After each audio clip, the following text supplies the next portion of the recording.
হঠাৎ বিপদে পড়েছেন কানাডার প্রধানমন্ত্রী জাস্টিন ট্রুডো। যে দলটির উপর ভরসা করে এতদিন ক্ষমতায় টিকেছিলেন তিনি, সেই নিউ ডেমোক্রেটিক পার্টি এনডিপি তার হাত ছেড়েছে।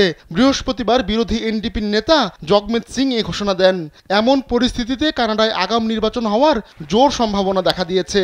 এর আগে বুধবার মধ্য বামপন্থী লিবারেল সরকারের উপর থেকে শর্তহীন সমর্থন তুলে নেয় এনডিপি।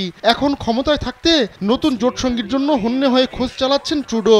2025 সালের অক্টোবরে কানাডায় জাতীয় নির্বাচন অনুষ্ঠিত হওয়ার কথা রয়েছে। তবে জোট সঙ্গী ছেড়ে যাওয়ায় নতুন কারো সঙ্গে জোটবদ্ধ হতে না পারলে ক্ষমতা ছাড়তে হবে ট্রুডোকে।